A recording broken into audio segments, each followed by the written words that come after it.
and this season you're watching is the Ugly Stepsisters of Stones, where we cover 12 stones that are unpopular, but you can make unique to you and special to you. So if that's something that you're interested in, then make sure you keep watching. So this episode, we're cheating a little bit. Okay, onyx actually is a pretty popular stone, but it has some spiritual significances that are negative and has negative misconceptions that we would like to cover today. And so, to start off, you've probably seen it. It is a black stone.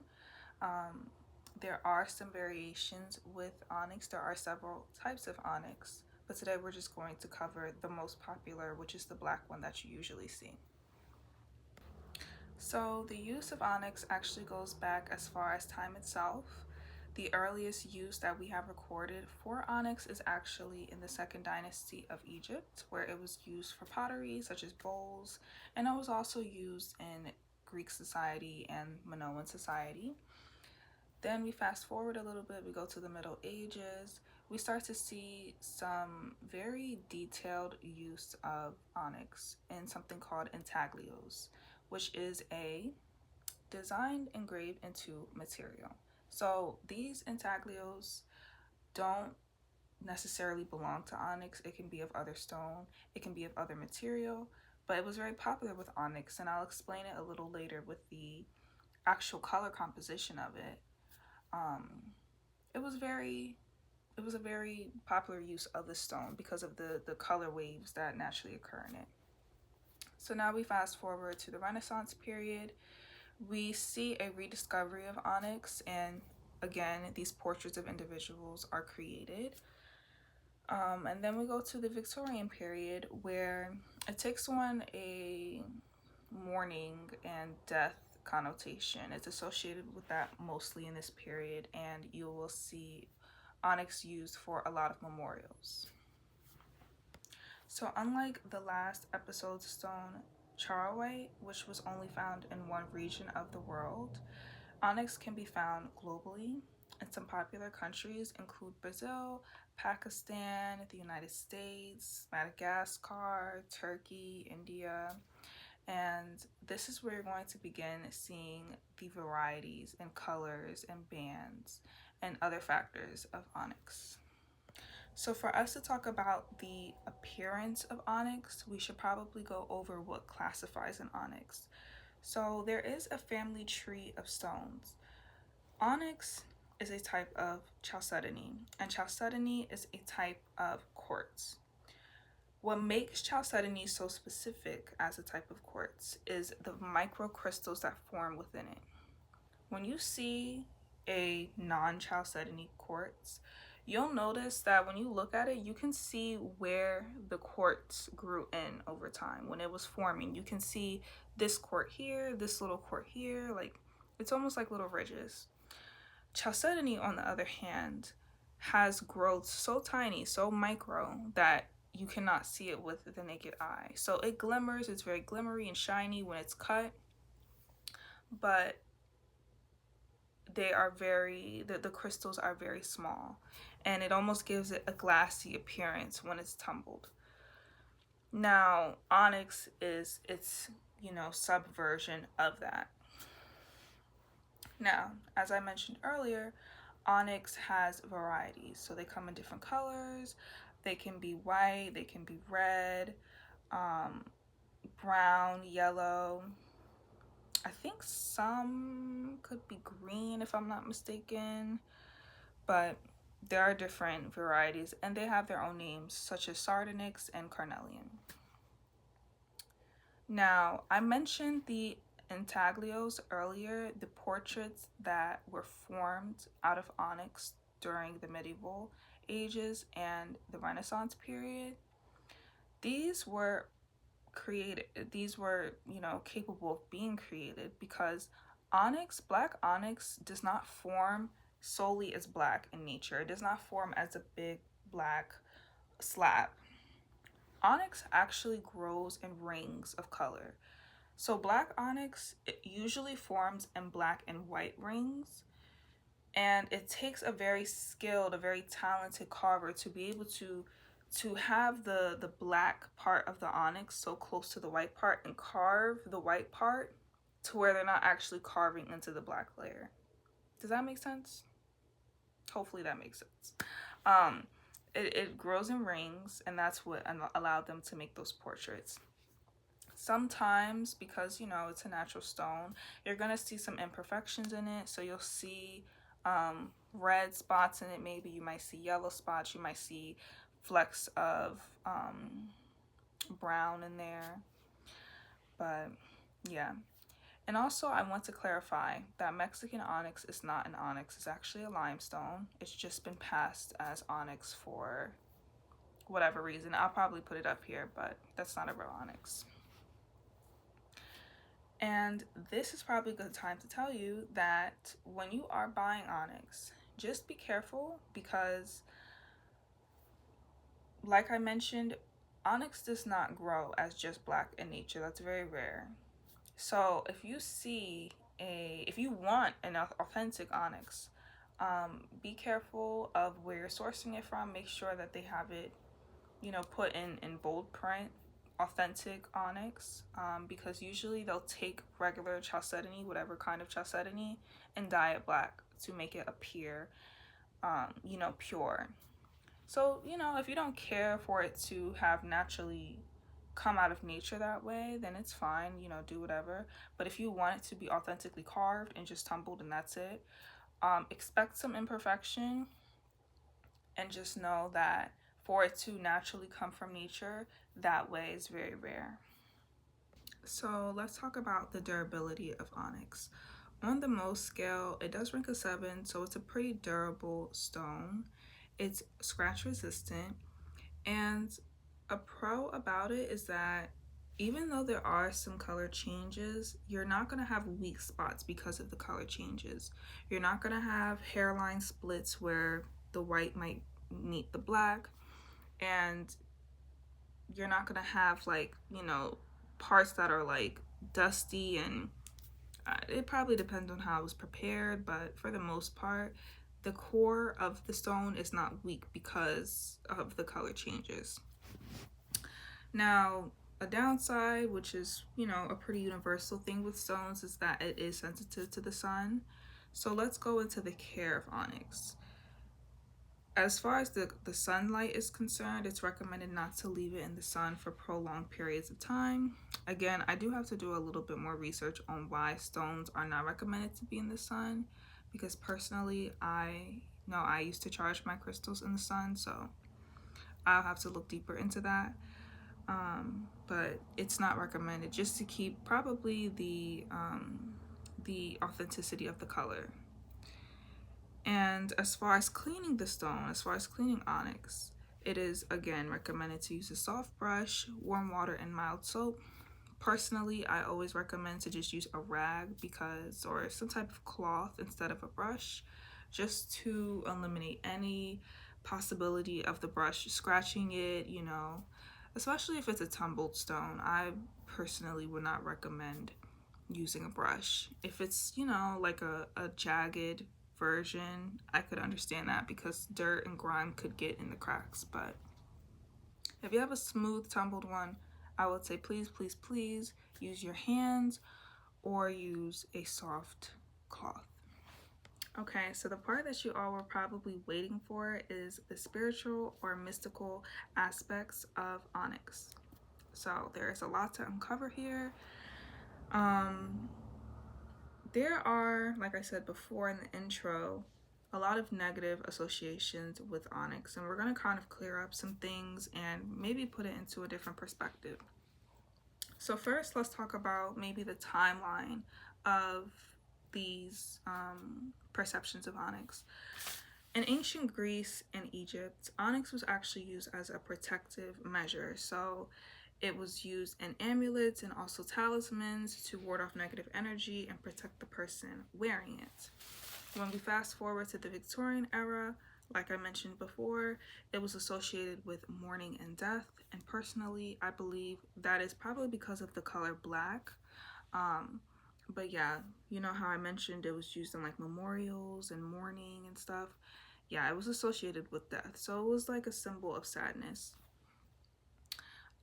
If we go to China in the late 1800s, there was actually very high superstition about onyx. So, according to the International Gemstone Society, they said, and I quote, "Nobody would willingly touch or own this gem for fear of bad dreams, misfortune, and loss of energy." End quote. So, in ancient China, well, 1800s wouldn't be ancient, but in, late 19th century China, even certain people would not want to touch onyx because they believed it would bring them misfortune, they believed it would bring them sadness or bad luck. Now, overall, there is today a different perspective of onyx. It's overall associated with absorbing emotions. To me, the way that I keep seeing it described, it's associated with absorbing energy. So, for example, in the same article by International Gemstone Society, they talk about how it's associated with lowering sex drive, lowering flaming passion for somebody, kind of like bringing it to moderation. And it's also associated with capturing demons. To me, the color black period symbolizes absorption. It symbolizes drawing in energy, and almost like a magnet. And I think that this is actually a positive. I think it's actually a good thing that it absorbs energy, because that plays into the belief of onyx protecting the wearer. So, for example, if you're going to work and you feel like, for example, you have very nasty coworkers, you have very nasty clients that you work with, you have to do really dirty business, possibly wearing onyx, or wearing it, you could use it to remind yourself of, you could think of it as absorbing the negative energy of those coworkers, of those clients, of those businessmen that you have to encounter. Yes, it's associated with that sadness, but I feel like it's almost like attracts like. So if onyx is associated with this thing, it can be used almost like how Medusa used her head to, turn other people to stone. It's almost like, okay, I'm embodying this negativity, I'm embodying these negative spirits or this negative energy, but in a way where, because I know the evil that I'm working with, or I know the evil that I'm facing, I know how to protect myself from it. Like, for example, I feel like if we encounter everyday situations with negative people or negative energy, and we do not acknowledge it because we want to ignore it, and oh, we're so positive and blah blah blah blah blah, I feel like that makes us more, it builds up negative emotion within us, because we are naturally negative and positive beings. We're not all positive. It builds up negative emotion in us, but it also makes us naive to what's going on around us. Sometimes we have to be at one with the negativity that we're facing in order to transmute it into something else. It's not necessarily bad, it's just being realistic, being at one with it, being at peace with that negativity, and transmuting it, turning that into something that benefits ourselves. For example, if we know that someone is not good for us, or we know someone is negative towards us, we can then be at one with that, and we can properly move forward with this individual. How are we going to interact with this individual? Are we going to decide to leave this individual alone because, we have absorbed, or we have come to one with, okay, this person speaks to me in a negative way, or this person has negative beliefs about me, or this person says very rude things to me.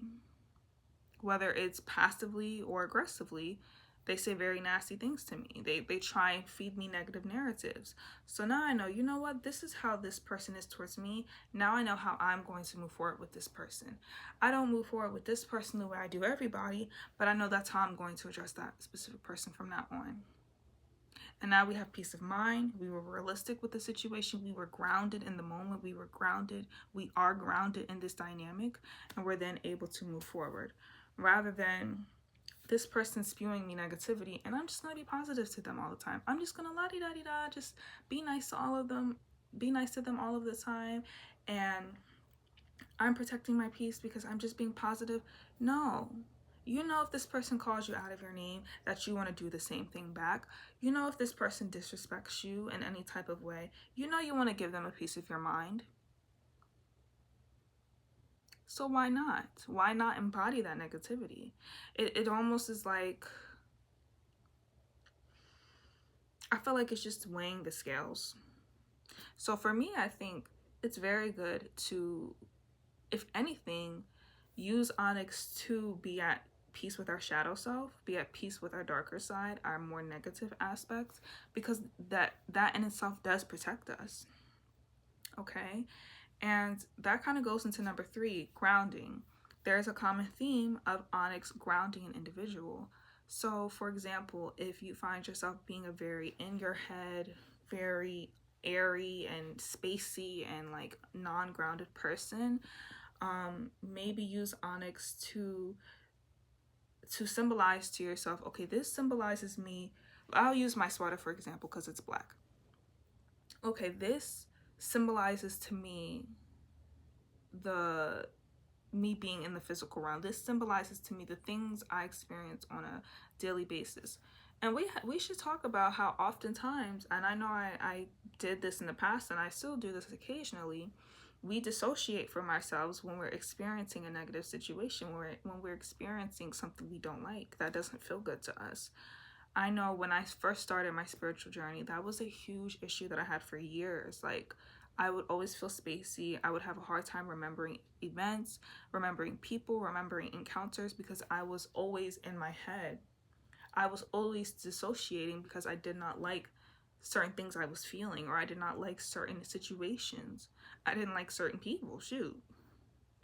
And I was airy and in my head and dissociating, and I was not grounded. Like, a lot of that time of my life I don't remember because I was not physically there. You know, I was there, yes, my body was there, but I will say maybe mentally I wasn't there. Maybe I should put it that way. Mentally I was not there. And now in this season of my life, I can say that I'm a little bit more grounded. And you know, I think that something like this type of symbolism like Onyx could help others, maybe with at least people who are a little bit on the more spiritual side of things. This is by no means psychological advice. If you do need to see a therapist or, you know, a psychiatrist or whatever, by all means do so. But to me, this symbolizes the shadow. This symbolizes the earth. This symbolizes being grounded, accepting reality, accepting what's in front of you. Like, there's world hunger. There are crazy narcissistic people. There is murder. There is war. There is, you know, there are terrible things happening in the world. And I accept that. I accept the nastiness that I see every day. I accept there are people that I don't get along with. There are situations that I'm upset about and I'm going to speak my mind about. There are this world is a perfectly imperfect world. You know, there is contradiction to everything I do. There is an opposite to everything I do. I feel like Onyx is about acceptance. It reminds us of the negative, and therefore that's why I believe it's associated with grounding. So with it being associated with grounding, this is heavily associated with or recommended for people in the business realm. And this, I feel like, is very important for Westerners, very important for Americans especially, because we constantly deal with corporate trouble. We constantly deal with clashing personalities, manipulative personalities, a world where people believe that being Machiavellian or being narcissistic is, you know, is the way to get ahead. And we have very parasitic people we deal with on a daily basis. And as beings of I would not say of light, but beings of self-awareness, as people who are more grounded in who they are and more real with themselves and have taken time to understand who they are at their core, I think it's important for us to use these grounding principles in the workplace, and this is a way that we can make it more practical, because a lot of people who are quote unquote in the so-called spiritual community or so-called spiritual people, they always ask others, how can I make my practices more practical? And it's like, you have to accept what is going on in your life. You have to accept the ugly in your life to make things more practical. I don't think that these spiritual practices are anything on another planet, that's anything that can be found in another dimension. Our current life is a spiritual experience.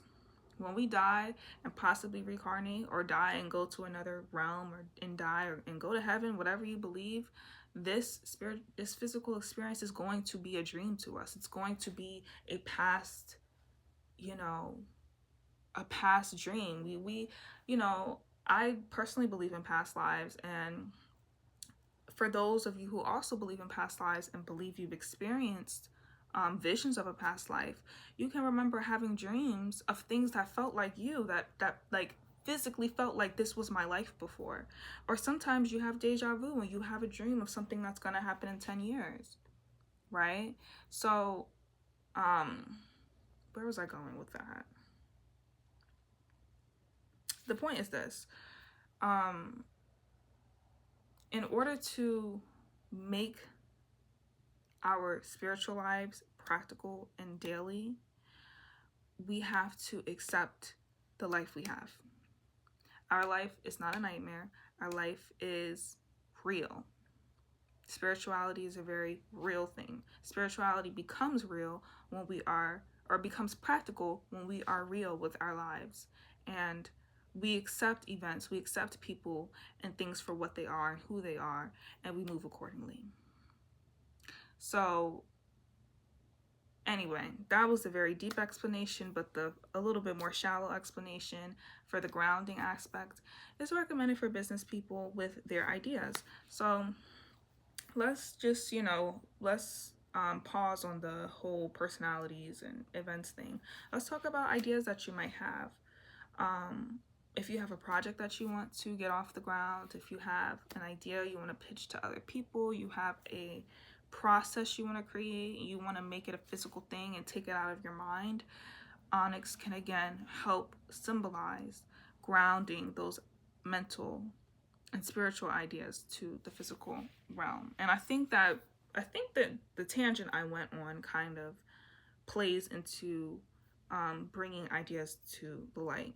Because when it comes to, again, maybe like what they would maybe say is like a crown chakra or a third eye imbalance, where it's overstimulated, where we are stuck in our head and we have a hard time bringing things to fruition, grounding helps to address fears. It helps to address emotions. It helps to address, why am I not bringing this to fruition? Oh, maybe because I'm actually afraid deep down. That's the fear is what's stopping me from continuing forward. Or, oh, maybe it's actually money that's stopping me. Like, I'm not afraid, I just don't have the funds for it. Or, oh, maybe I just don't know the people. Maybe I need to just go out there and meet people who can help me with this idea. Or, oh, maybe I don't have the community. Maybe I should start a Facebook group, or start an Instagram page, or start a Reddit, or start a blog to gather a community of people who will support this idea. Or maybe I don't have the proper funding. Let me go to investors, or let me go to an organization that can give me grants. Or I don't know the laws. Let me look up the laws in my state. Let me look up the laws in my town. Let me look up the laws in my country. You know what I mean? So to me, I don't think that the stone itself is going to, create these things, but it will remind you to stay grounded and bridge the connect between what your idea is and what's stopping you from making it happen. So business people, Onyx will probably be your best friend. And what else? yeah, that's pretty much it as far as the spiritual significance. So let's talk about the zodiac and the different, like zodiac planets and chakras it's associated with. So chakra wise, it's associated with boop, boop, boop, boop, boop. Oh. Okay, I don't know where I wrote it down, but it's pretty much associated with the root chakra, the sacral chakra, and also the third eye. Personally, I feel like Onyx is really only a root chakra type of thing. And even there's a chakra, I believe, at your feet. I don't know if that's the root or another chakra, but I know that there's something to do with your hands and feet that there's a chakra associated with. And I'll get a little bit into that when I talk about the uses that I recommend for Onyx. As far as zodiac, it is associated with Capricorn, Leo, and Scorpio. And for planets, it's associated with Saturn and Mercury. Now for use, going back to the use, for the hands and feet, I personally would recommend, holding Onyx and possibly maybe sitting down, I forgot what pose that's considered, but crisscross applesauce, sitting down on the ground, crisscross applesauce, holding Onyx in the comfort of your room.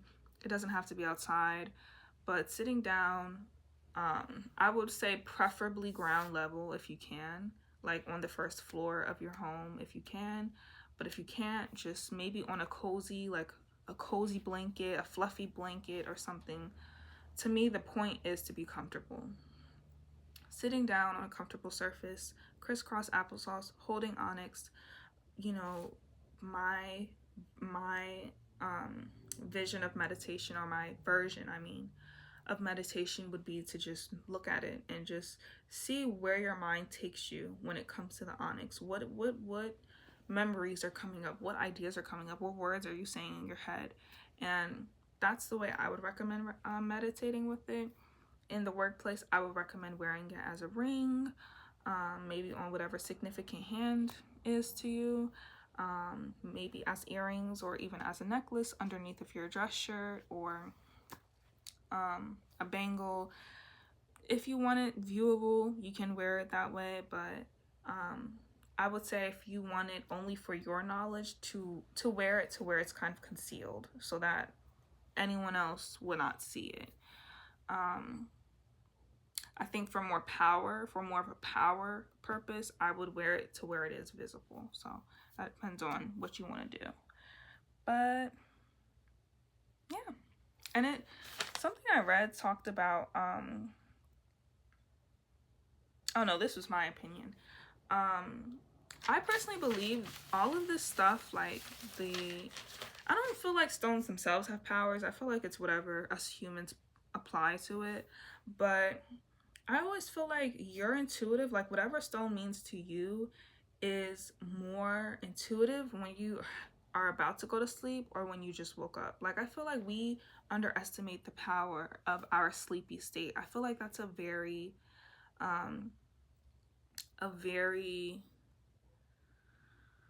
intuitive state for us.